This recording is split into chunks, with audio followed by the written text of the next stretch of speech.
So today we have a budget-friendly laser engraver from Creality. This is the Falcon A1 and it retails for $500. Now, don't think that just because it has a cheap price, it is a cheap machine. Actually, it is very well built. It comes with an enclosure to protect you from the laser beam, and it also reduces the noise, and it has an extractor fan for fumes from when you're cutting or engraving. It comes with its own software, which is very easy to use, and it's free. There's also a built-in camera to make things even easier and faster. It is a 10-watt laser diode, so it is not that powerful, but it is very capable. You can engrave in wood, leather, acrylic. You can even cut some wood. There's a lot of things that you can do. Let me show you some of the work that I've done with this machine. Let's do this. Alright, so first off, the Falcon A1 comes already assembled. There is very minimum setup required. Everything is inside the machine. Cables, instructions, power supply, extraction hose, air assist, and wood to do some testing. I like that it has a top and front door. This makes it very easy to access the laser bay. On the side we have the emergency button and the I/O ports for connectivity, and here's where you connect the air pump, power, rotor kit, and USB Type-C for computer, and in the back we have the fumes exhaust system. Alright guys, let me show you how easy it is to work with this machine. I am going to do some engraving with, I guess this is basswood, plywood, I'm not sure. So we're going to place it right over here, right? And then we need to focus the laser. For that we have this little tool to focus the laser. I'm going to use the top part, and then I'm going to need to lower the laser module right here. There it is. Now it is lower, hitting the top of the tool, the focus tool. Now when it is like that, we're just going to tighten it up again. Bam. And there it is. Now we're going to remove the tool, and that's it. That should be already in focus. I love how it has this front door and the top door. It just makes it so easy to work. Now right here in Falcon Design Space, I mean, they have so many designs that you can download from here. I'm not going to use any of this, even though, I mean, that's some really nice ones. For example, this little Christmas tree.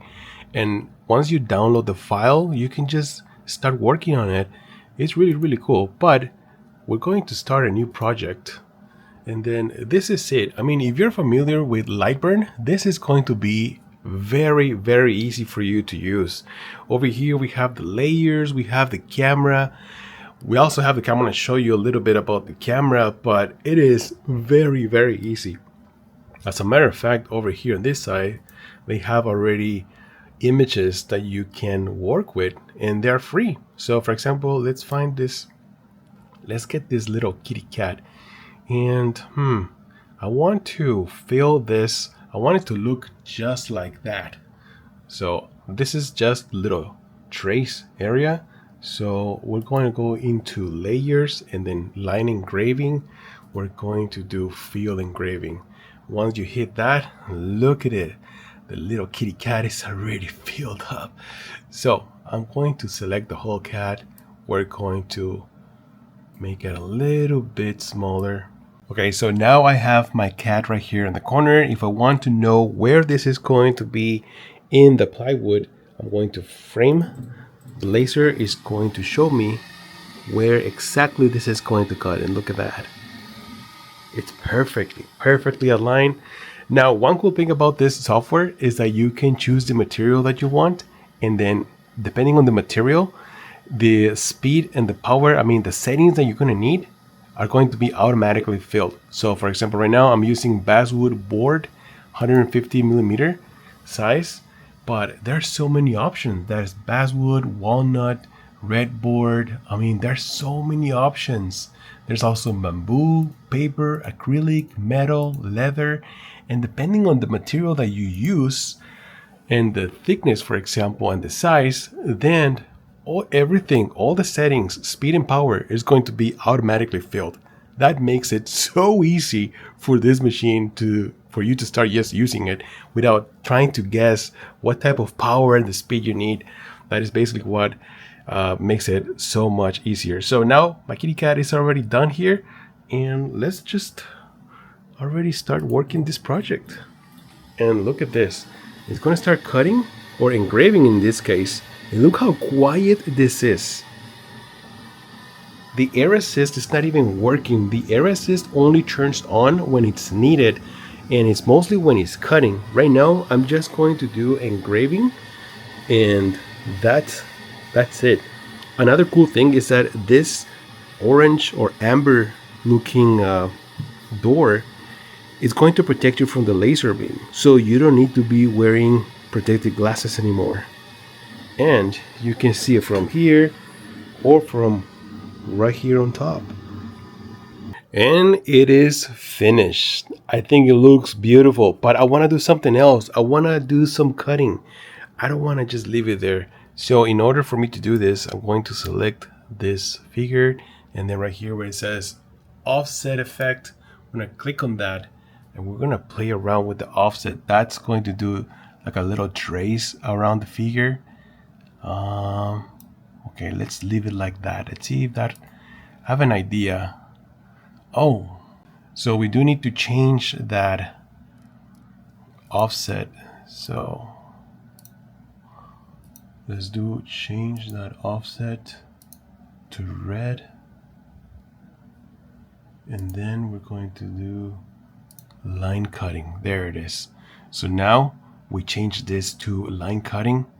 And as you guys can see, it's going to cut around the figure, so that way I can get it out of the wood. I have a plan for this. I'm going to show you just a little bit what I want to do. So now for cutting, the speed is going to change. It's going to be 350 on speed, and the power is going to be 100%. Since I already did the field engraving, I'm going to click this out because I just want to do some cutting. I should have done this before, but let's see what happens. So let's press start. This is going to activate. This is actually activating the air assist. Now it is a little bit louder, but it's not as loud as some other machines that I've done. So it's doing some cutting. Now I'm not using the honeycomb. I'm not sure how this is going to turn out. The honeycomb is perfect for cutting. That's what you need the honeycomb for. But let's see how this one turns out. And it came out perfect. The cutting is already done. Let's open it up real quick. Oh my goodness, look at that. Oh yeah, it's going to do leave a tray right there. But yeah, look at this. It came out beautiful. He did a great job. The burn is already done here. It's engraved because I don't know if you guys can see it, but it does feel engraved. It's not just on the surface. So I have a plan for this. Watch. So my plan is to use a little magnet here. I'm gonna place this magnet in the back. Should be right here in the center. Boom. Just like that. And then this can go on my fridge. This actually looks like my cat Motzi. And look at that. It does look like my cat Motzi. Motzi, what do you think? Oh, you like it? I like it too. And here I'm going to place it with my other collection. This is another one I did for Motzi, and this is Spike right over here. And I don't know, I do like it. Some little magnets personalized like this. You can put the names underneath. This is just an idea of what you can do with this machine. So these are some other products that I have created with this machine, the Creality Falcon A1. For example, I have this keychain. Well, it's a bottle opener keychain, and I put the Call of Duty logo right here. And then I did this for a restaurant. It's called La Nacional. I'm using leather material. And then over here, I did this bottle opener for my brother's company, Compass Overland. Looks beautiful. And then I started doing some hats too. So I'm using leather material from High Bond. And look how beautiful it turns out. This is another Call of Duty emblem, the same one that I'm always using. I love Call of Duty. But if you want to use leathered material or patches, I highly recommend that brand, High Bond. Top quality, and look at this finish. It looks beautiful and it stays right there on those hats forever. So High Bond, check out the link in the description of the video, even though they're not sponsoring this video, but I just love that material. So over here, I did a food tray for this restaurant called the Balboa South.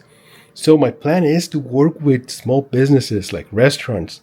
I bought this tray and then I did the logo over here. Tomorrow I'm going to go and visit them. Hopefully they like it. And if they do, if they place an order, that's a win-win for me. So yes, if you want to start a small business, this machine is excellent. I mean, it's $500. That's the starting price. You can add more accessories to it. And it's so easy to use. It's so easy to understand the system. The program is already included, the software, and it's also easy to use. And if you already have Lightburn, you can use it as well. It works with Lightburn, but it works better with their own software. There is one little issue that I have that nobody else tells you. I'm going to tell you right now. I don't think it's a big deal, but it is kind of annoying. So, for example, like I said, you can use this tray as normal. Out of the box, it works perfectly, fine. But this is perfect for engraving. Now, if you want to do some cutting and you don't want this to happen to the tray, you will need one of those things called honeycomb, which I have it right here. Actually, Creality sent me one of these honeycomb. But if you place it right over here, then you need to raise the little laser beam right here. So in order for us to raise it, like I showed you earlier, you need to loosen it up a little bit here and then lift it. Now what happens is like it gets stuck right there. See if I can loosen it up more. And now it's going up, but you see this little arm? It gets on the way. It doesn't let it go all the way up. Right now, it's all the way up. That's as far as it can go. What happens is that we don't have a lot of space to work with. Because remember, we still need to use the focus tool. So this focus tool is going to go right here. And then we're going to loosen it up. There it is. So this works perfect with this focus tool, with this material, but that's it. If I want to cut something thicker, it's going to be very problematic because there's not a lot of space that you can play with this. It's not a big deal, like I said, because mostly what I want to cut is thinner material, just like this, or the little piece of basswood. But if you want to do something thicker, you don't have the space for the laser to focus. So there's other way to fix this. You can remove this tray right here and then use this little extension legs, but then you're not going to have this tray. You can fix it like that, but what I think is like it will be better if there's more, if this little compartment is a little bit taller. That way we don't have to remove this tray from here, and then we can just use the honeycomb anytime we want. That is the only problem that I think a lot of people are facing, because I notice a lot of people want to use honeycomb, but this is what is happening. Like I said, it's not a big deal, but if they make it bigger, it will be better. That is just my opinion. So anyways, guys, if you enjoyed this video, hit the like, subscribe to the channel. Thank you so much for stopping by. I'm Joster, and I'll see you guys on the next one. Joster out.